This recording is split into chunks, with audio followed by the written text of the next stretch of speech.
Welcome you all in chemistry drive. So today we are going to start with the next part of organic spectroscopy, that is infrared spectroscopy. Already मैंने आपको UV spectroscopy complete करवा दिया है. अभी तक जिन्होंने videos को नहीं देखा है, मैं डिस्क्रिप्शन में उसका लिंक डाल दूंगी प्लेलिस्ट का. आप उसको देखिए, समझिए, न्यूमेरिकल्स ट्राई करिए और अगर कोई आपको डाउट हो तो कमेंट सेक्शन में पूछना मत भूलिएगा, ताकि आपके डाउट्स जो हैं वो जल्दी से जल्दी क्लियर किए जा सके. क्योंकि अब पेपरों के दिन आ रहे हैं. कॉलेज के स्टूडेंट्स जिनको भी ऑर्गेनिक स्पेक्ट्रोस्कोपी अपने कॉलेज में नहीं क्लियर हुई, अपने ट्यूशंस पे नहीं क्लियर हुई, तो वो जरूर इन वीडियो सीरीज को देखिएगा, बिकॉज बिल्कुल बेसिक से आपको हर चीज कराई गई है.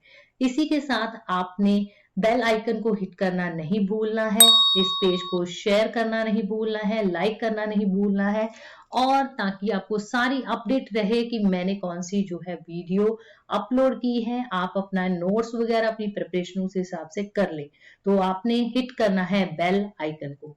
तो चलिए स्टार्ट करते हैं इंफ्रारेड स्पेक्ट्रोस्कोपी. सो आईआर स्पेक्ट्रोस्कोपी एक बहुत ही इंपॉर्टेंट कह लो कि स्पेक्ट्रोस्कोपी टेक्निक है, बिकॉज बहुत सारा ये हमें ना स्ट्रक्चर के बारे में इंफॉर्मेशन दे देती है. बिकॉज चाहे वो स्ट्रक्चर हो चाहे वो फंक्शनल ग्रुप हो, सो आपका जो स्पेक्ट्रोस्कोपी है ये बहुत ही उस हिसाब से ए वाला इंपॉर्टेंट है कि आपको इसकी नॉलेज होनी चाहिए. सो इंफ्रारेड स्पेक्ट्रोस्कोपी को हम वाइब्रेशनल रोटेशनल स्पेक्ट्रोस्कोपी भी बोलते हैं.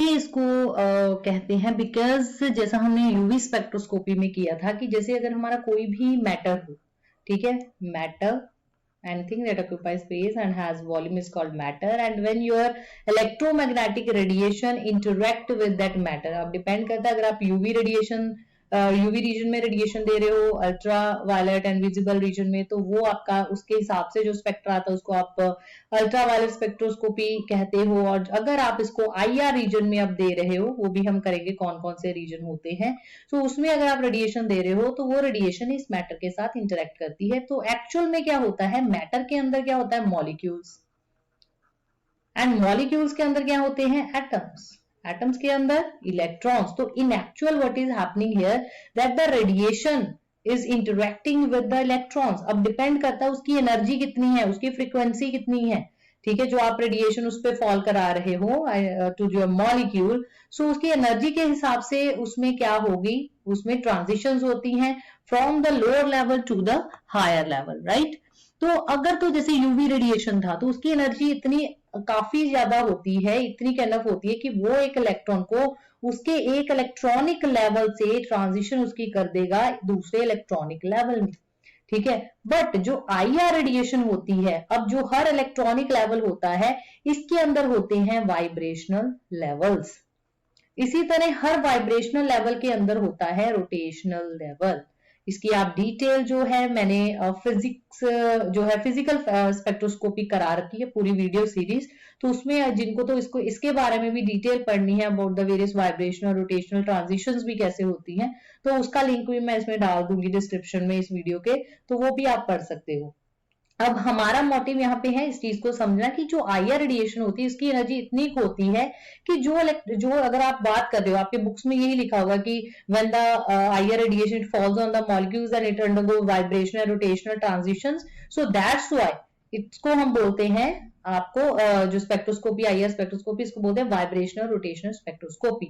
यानी इलेक्ट्रॉन आपके पास इसके पास इतनी ही एनर्जी होगी कि वो एक वाइब्रेशनल लेवल से दूसरे वाइब्रेशनल लेवल तक ही जा सकता है, वो अपने एक इलेक्ट्रॉनिक लेवल से दूसरे इलेक्ट्रॉनिक लेवल तक नहीं जा सकता, इतनी एनर्जी नहीं है उसके पास, ठीक है. और जब वो ऑब्वियसली है कि जब वो एक वाइब्रेशनल लेवल से दूसरे वाइब्रेशनल लेवल तक जाएगा तो it undergoes the rotational transitions also, ठीक है. मतलब उसके बाद इतनी एनर्जी होती कि वो एक तो वाइब्रेशन कर पाए और यहाँ एक रोटेशनल मोशन शो कर पाए, ठीक है. वो मैंने बोला है कि डिटेल्स जो है वो मैंने करा रखी हैं, आप उसमें वीडियो में देख लेना. सो फिर इसमें आईआर इसका प्रिंसिपल भी यही है, आगे जाके इसको मैं दोबारा से प्रिंसिपल के अंडर भी कवर करूंगी इस चीज को.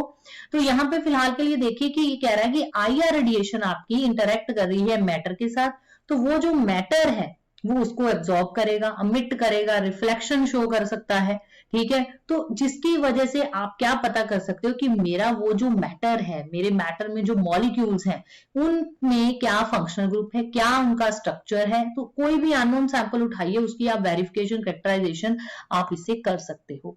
देन जैसे हर चीज को, हर जैसे यूवी स्पेक्ट्रोस्कोपी है, चाहे वो एनएमआर स्पेक्ट्रोस्कोपी है, तो आपको एक इंस्ट्रूमेंट तो चाहिए ही होता है उसकी स्टडी के लिए, सैंपल एनालिसिस। तो वो जो इंस्ट्रूमेंट है इस केस में हमारे पास होता है इंफ्रारेड स्पेक्ट्रोमीटर, और इधर you can say it is spectrophotometer, जिसकी डिटेल भी हम नेक्स्ट वीडियोस में करेंगे।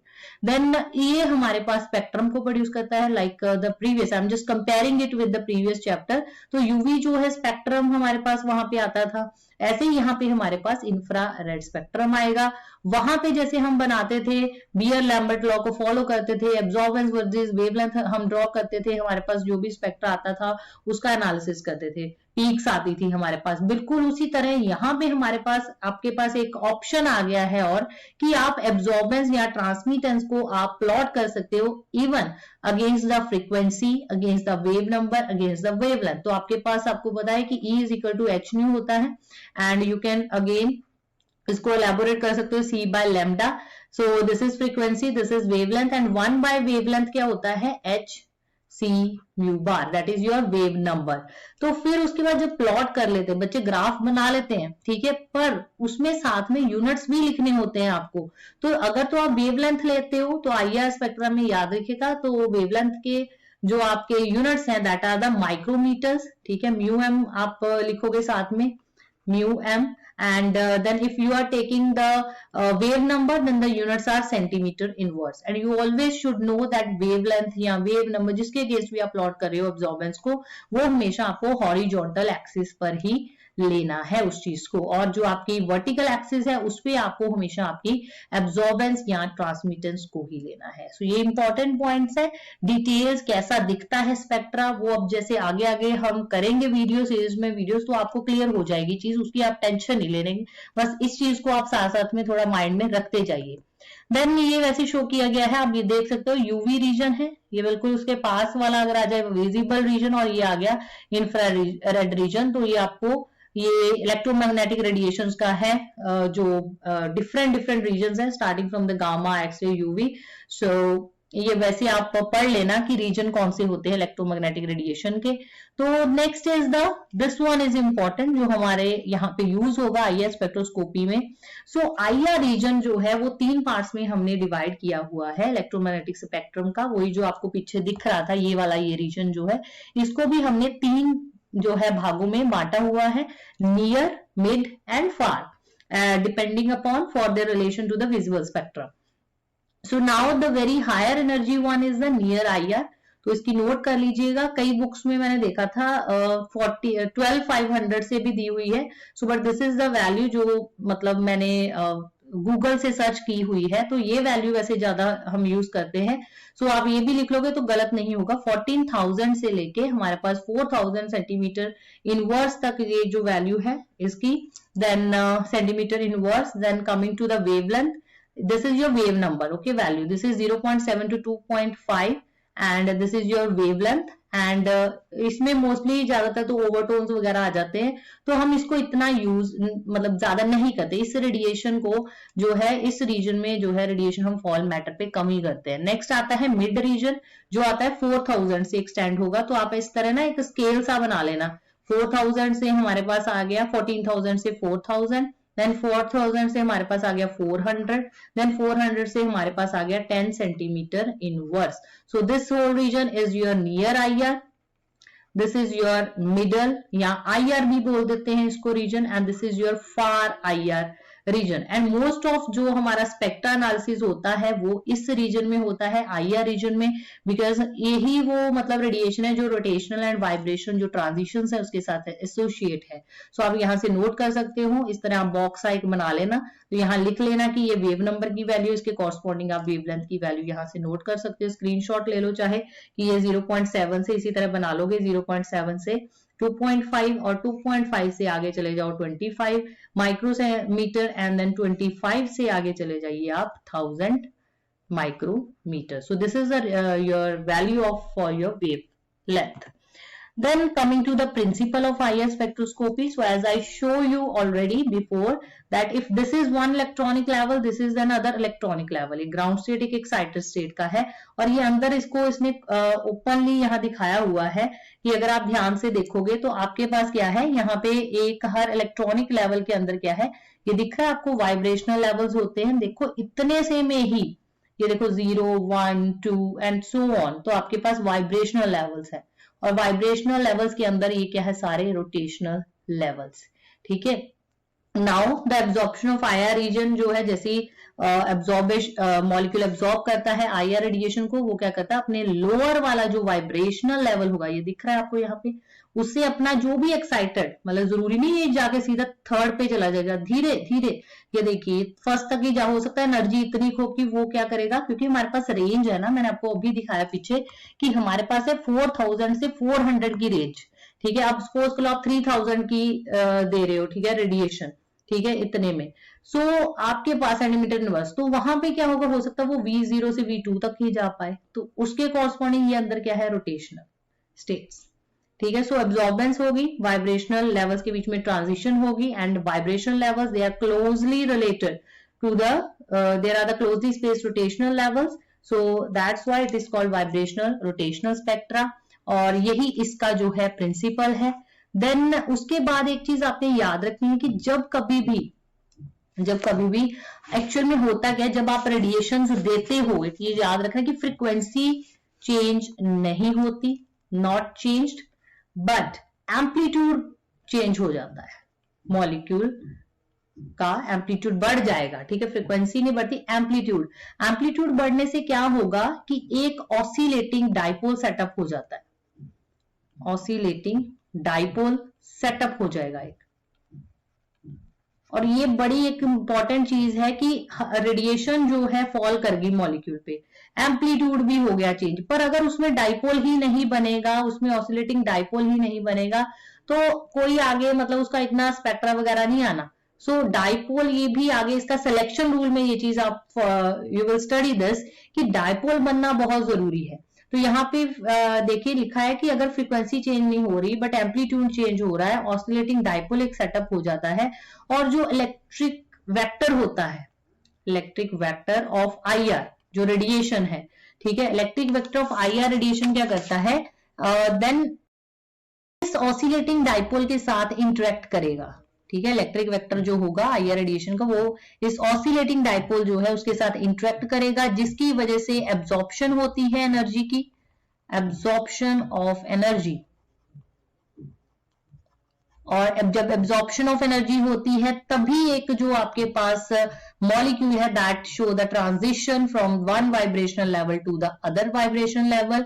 अब हायर स्टेट एनर्जी है जो उसके लिए स्टेबल नहीं है, वो वापस अपनी ग्राउंड स्टेट पे आना चाहेगा और इसके लिए वो क्या करेगा, अपनी एनर्जी को रिलीज करता है in the form of heat.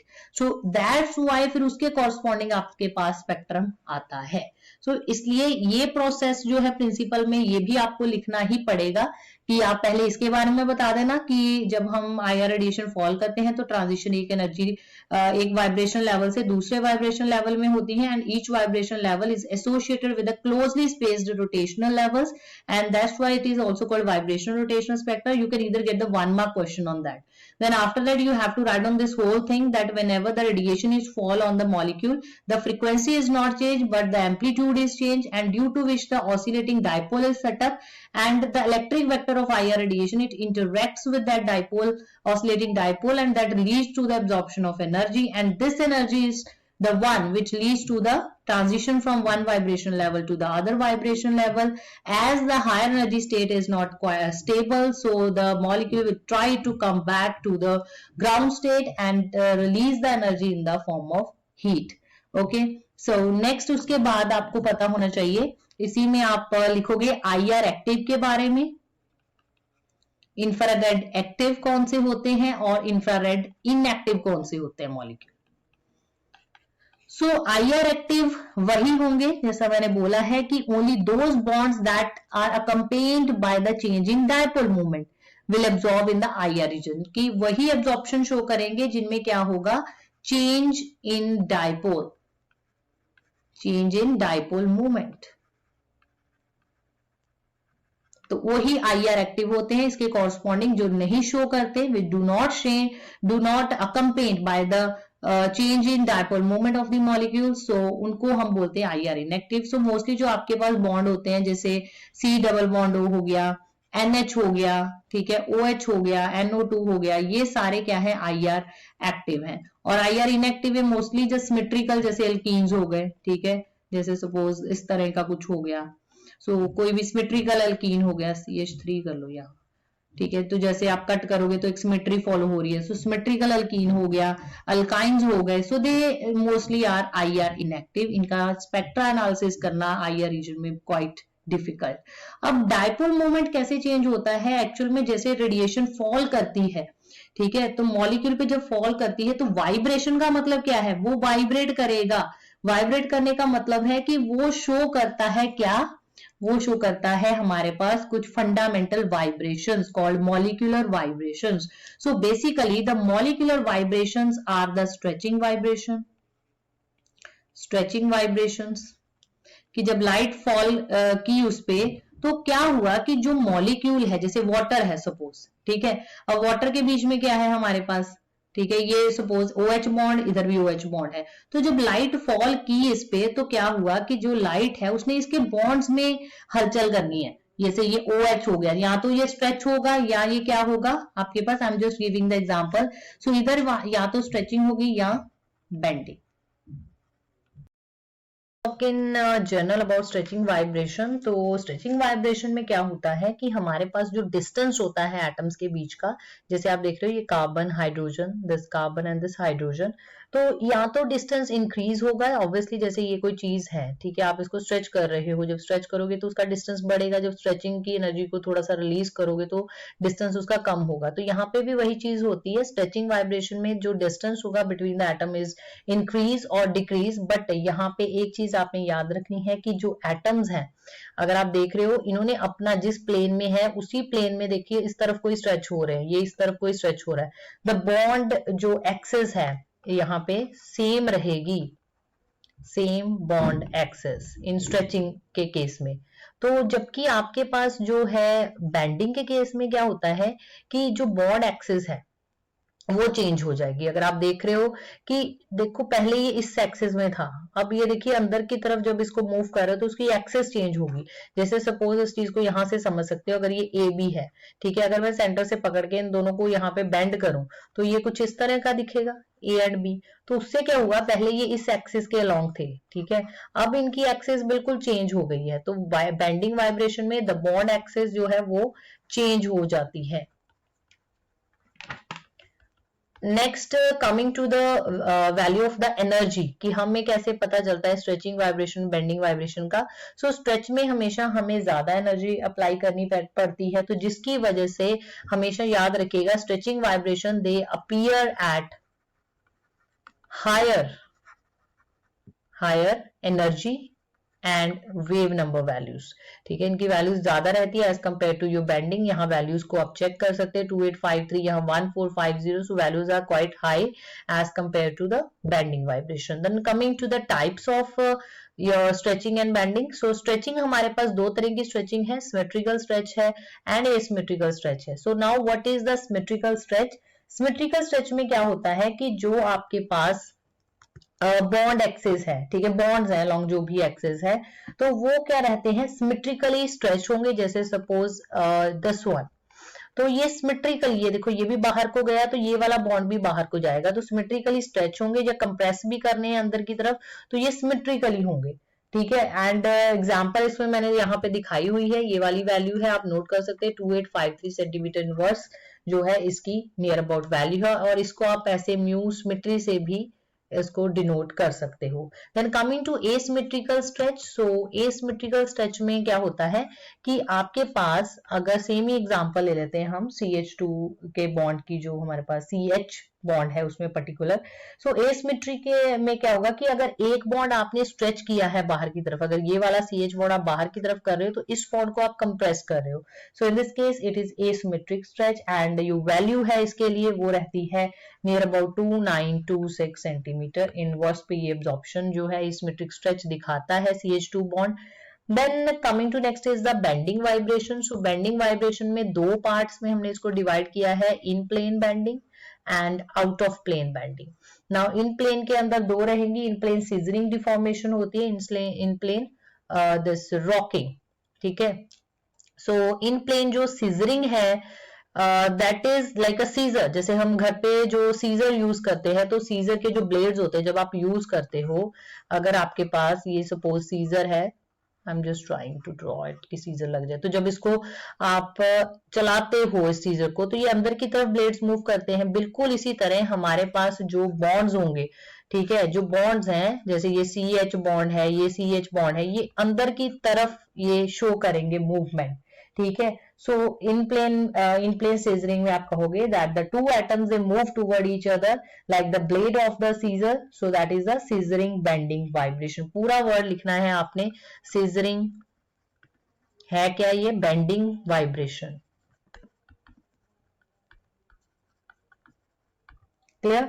सो आप इसको यहाँ पे देख सकते हो कि बेंडिंग में जो है हमारे पास जो रहते हैं atoms, the two atoms they always remain in the same plane. तो ये देखिए ये इन प्लेन, तभी इसको इन प्लेन बोला है, अंदर की तरफ गए हैं पर ये प्लेन जो मैंने मार्क किया उसी के अंदर है ये, ठीक है। अब अगर रॉकिंग, जैसे चेयर आपने देखी होगी रॉकिंग चेयर, तो रॉकिंग चेयर क्या होती है, हमेशा एक साइड को, ठीक है, जिसपे ओल्ड पीपल ज्यादातर जो यूज करते हैं, तो आपने देखा वो टू एंड फ्रो इस तरह मूव करती है, आगे की तरफ फिर पीछे की तरफ, बिल्कुल इसी तरह रॉकिंग चेयर से ही वर्ड है रॉकिंग का। सो इन प्लेन रॉकिंग डिफॉर्मेशन में क्या होगा कि दो एटम्स जो होंगे वो सेम डायरेक्शन में, देखिए अगर ये बाहर की तरफ जा रहा है तो ये भी बाहर की तरफ उधर ही जा रहा है, ठीक है, एक ही डायरेक्शन में जा रहा है, but still they are in the plane. ये आपको वर्ड लिखना है, ठीक है, the two atoms they are move in the same direction, but like first to one side and then to the other side, जो to and fro like motion है, so in plane है, but so इसके लिए value लिखी हुई है 720 centimetre inverse पे ये शो करता है rocking vibration. Then coming to next is your out of plane deformation, the very first is the wagging. So out of plane wagging deformation में क्या होगा कि साइमल्टेनियसली, ठीक है, वैगिंग साइमल्टेनियसली, देखिए दोनों बाहर निकल रहे हैं प्लेन से, तभी out of plane, they are move above and below the plane of molecule, but simultaneously, मतलब अगर ये ऊपर की तरफ मूव करेंगे तो भी साइमल्टेनियसली मूव करेंगे, अगर ये नीचे की तरफ प्लेन के मूव करेंगे तो भी साइमल्टेनियसली मूव करेंगे, यानी कि ये इस तरह से है, एक तरह से अगर जैसे ये है, सपोज ये इनका प्लेन चल रहा है इस तरफ, ठीक है, अब ये प्लेन से बाहर जाएंगे तो साइमल्टेनियसली जाएंगे, अगर ये प्लेन के बिलो आएंगे तो भी साइमल्टेनियसली, ये इस तरह से है अगर ये प्लेन है, ठीक है। तो नेक्स्ट इज द, यहाँ पे वैल्यू है इसके लिए 1250 is the value. Similarly next is twisting, तो जैसे ट्विस्ट करते हैं हम किसी चीज को, बिल्कुल ऐसे ही है, अगर एक जो है हमारे पास atom it is moving above, the other is moving below the plane, ठीक है, तो तभी वो ट्विस्टिंग है। And both are, you can see this is the plane which is marked, and ये देखिए बाहर की तरफ इनका प्लेन जो है वो चेंज हो जाएगा। सो अगर एक बाहर की तरफ ये दिखाया हुआ है इसने, मतलब ये अबव जा रहा है तो ये बिलो जा रहा है, ये अगर एक अबव है तो एक बिलो है, एक दूसरे का साथ नहीं दे रहे, सेम नहीं है कि जैसे वैगिंग में था, इनकी तो आपस में बनती थी, तो उन्होंने दोनों ने फ्रेंड्स ने सोचा, ये फ्रेंड्स हो गए, ठीक है, कहते इकट्ठे ही छलांग लगाएंगे ऊपर को, इकट्ठे ही हम नीचे, और मतलब तो वैगिंग हो गई, ठीक है, सिमेट्रिकल हो गया तब, जबकि इनकी आपस में बनी नहीं, एक अगर बिलो है तो वो दूसरा अबव है, तो दैट्स व्हाई इट इज, तो कहानी में आ जाता ना एक ट्विस्ट आ गया, तो इसकी वजह से, तो ये है 1250 सेंटीमीटर पे ही इसकी वैल्यू रहेगी, ठीक है। सो आई होप कि आपको पहले यहां तक क्लियर हो गया होगा मॉलिक्यूलर वाइब्रेशन, अक्सर क्वेश्चंस इन पे भी आ जाते हैं। आगे हम करेंगे ये चीजों को कि कौन सा मॉलिक्यूल क्या शो करता है, स्ट्रेचिंग कौन सी शो करता है, बेंडिंग कौन सी शो करता है, वो सारा हमने आगे वाली वीडियोस में करना ही करना है। तो आपको जो है वीडियोस में बने रहना है, इनको देखते रहना है, ताकि आपको प्रीवियस पूरा क्लियर हो जाए, ठीक है। तो चलो अब करते हैं एक रूल जो हमें, एक लॉ जो हमें दिया था हुक्स ने, so that is called Hooke's law. 1 mark में क्वेश्चन भी आ सकता है आपको हुक्स लॉ पे। So Hooks give us the law, the frequency of the stretching vibration, especially of any bond, कि कोई भी बॉन्ड है किस हद तक स्ट्रेच हुआ है, उसकी क्या फ्रीक्वेंसी रही है, उसके लिए हुक्स ने दे दिया एक लॉ कॉल्ड हुक्स लॉ। सो यहाँ पे आप लोगों ने फिजिक्स में भी ये चीज पढ़ी होगी कि ये एक अनस्ट्रेच्ड स्प्रिंग है, पर जब कोई इसके साथ मास आप अटैच कर देते हो तो क्या हो गया, ये स्प्रिंग में हलचल सी मच गई और ये आ गया थोड़ा सा नीचे को, एक फोर्स आ गई नीचे को, तो जिसकी वजह से क्या हुआ, इसमें स्ट्रेच पैदा हो गया। ठीक है, अब ये सारी चीजें जो किस हद तक वो स्ट्रेच होगा, ठीक है, ये इसकी ये देखो पहले ये नॉर्मल यहां तक था, इतनी इसमें स्ट्रेच और हो गई। ठीक है, अब ये सारी चीजें किस पे डिपेंड करी है, कि फ्रीक्वेंसी किस पे डिपेंड है, इसका मास कितना है, जो चीज आपने अटैच की है उसका मास कितना है। ठीक है, तो यहाँ पे उसने जो हमें एक वैल्यू दी है, एक तो आप ये नोट कर लो, म्यू इक्वल टू 1/2 पाई के बाय एम, और अगर आपको वेव नंबर की फॉर्म में लिखना है तो आप इसको नोट कर लो 4/0.12 under root k by mu, where mu is the reduced mass and k आपका इसकी वैल्यू दी होती है न्यूमेरिकल्स में, जो आपके पास हुक्स कांस्टेंट है, आपके पास फोर्स कांस्टेंट, वो लिख लो कांस्टेंट। ठीक है, इसकी वैल्यू गिवन होती है, मतलब ये भी फॉर्मूला नोट कर लेते हैं बिकॉज कई बार ज्यादा इसके न्यूमेरिकल आ जाते हो। आप कहाँ यहाँ पे पहले फ्रीक्वेंसी निकालोगे, फिर उसको वेव लेंथ से डिनोट करोगे, फिर वेव नंबर से, तो बेटर है ये इजीएस्ट फॉर्मूला है, इसको भी नोट कर लो।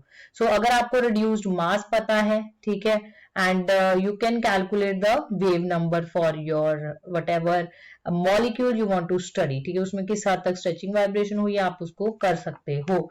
तो चलो एक मैं इसका न्यूमेरिकल आपको करवा देती हूँ जाते जाते, तो फिर बाकी जो है नेक्स्ट पार्ट हम नेक्स्ट वीडियोस में करेंगे कि हमारे पास एब्जॉर्प्शन बैंड्स की जो इंटेंसिटी है आईआर में वो किन किन फैक्टर्स पे वगैरह डिपेंड करते, वो हम नेक्स्ट वीडियो में पूरा टॉपिक कवर करेंगे। सो लिख लीजिएगा, you have to calculate the wave number. पहले आप खुद सॉल्व करना है इसको बिकॉज मैंने आपको पीछे फॉर्मूला तो दे ही दिया है। ठीक है, wave number of the stretching vibration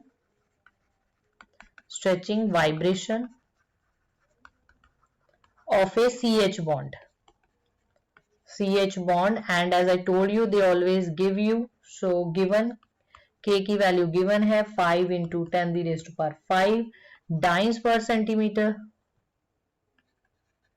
ठीक है, एंड आपको वेव नंबर अब कैलकुलेट करना, तो सबसे पहले आपको हमेशा कैलकुलेट करना है रिड्यूस मास। सोल्यूशन इसका लिख लीजिए, रिड्यूस मास होता है उसका फॉर्मूला फिजिक्स में भी पढ़ा होगा, m into m1 plus m2, जिसमें अगर हम मान लेते हैं हमारा जो फर्स्ट कार्बन है वो फर्स्ट मतलब एटम है m1, तो उसका आपको पता है कि 12.0 एटॉमिक मास यूनिट वेट होता है, और जो हमारा हाइड्रोजन है उसका आप लिखोगे that is 1.0 atomic mass unit। तो कर दीजिए यहाँ पे वैल्यू पुट, तो that is 12 into 1 upon 12 plus 1, so it is 12 upon 13 and it comes out to be 0.923।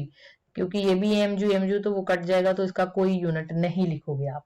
Then you have to just put the value here, the formula which I told you, the easiest one। तो k की value हमें given है 5 into 10⁵ upon 0.923। इसको solve करिएगा, the value comes out to be near about this much centimetre. ठीक है, सो ये इसका आंसर हो गया। अब आप न्यूमेरिकल आपको दे रही हूं, आप खुद ट्राई करना है इसको, सेम कैलकुलेट करना है आपको वेव नंबर। आप कमेंट सेक्शन में सॉल्व करके इसका जरूर जो है आंसर बताना, wave number of stretching vibration of a carbon यहाँ पे मेंशन है कार्बन 12, ना भी अगर मेंशन हो तो आपने मतलब उसको मान के चलना है कि वो मेरे पास 12 AMG वाला ही उसने दिया है, बिकॉज वही ज्यादा हमारी अर्थ क्रस्ट में एग्जिस्ट करता है। देन गिवन है फोर्स कांस्टेंट की value, that is your K value, that is 5 into 10⁵ dance पर सेंटीमीटर। एक तो इसका मेरे को आंसर आपने बताना है। देन नेक्स्ट आपको कैलकुलेट करना है वेव नंबर, ही सेम ही इसी तरह लिख लेना, wave number of stretching vibration of carbon, इसका बी पार्ट आ गया, carbon double bond, carbon double bond का, और इसमें जो K की वैल्यू दी है दैट इज 10 into 10⁵ डाइन्स पर सेंटीमीटर। क्लियर। नेक्स्ट एक और दे देते हैं, क्योंकि जितनी प्रैक्टिस करोगे आप ही को क्लियर होगा। आपको निकालनी है स्ट्रेचिंग फ्रीक्वेंसी। स्ट्रेचिंग फ्रीक्वेंसी, अब इसमें आपको फ्रीक्वेंसी निकालनी, तो आप पिछले वाला फॉर्मूला यूज करोगे, इससे बैक वाला। स्ट्रेचिंग फ्रीक्वेंसी निकालनी है for CD, D you know that deuterium heavier isotope of hydrogen, तो उसका ही आपको एटॉमिक मास यूनिट जो है वो यूज करना है। सो गिवन ही है, वैसे इसमें इस न्यूमेरिकल में गिवन लिख लीजिए। गिवन है आपको एटॉमिक वेट दिया है आपको कार्बन का, that is 12 AMU, and then of D 2 AMU। ना भी दिया हो तो आपको ड्यूटेरियम का खुद ही याद रखना है।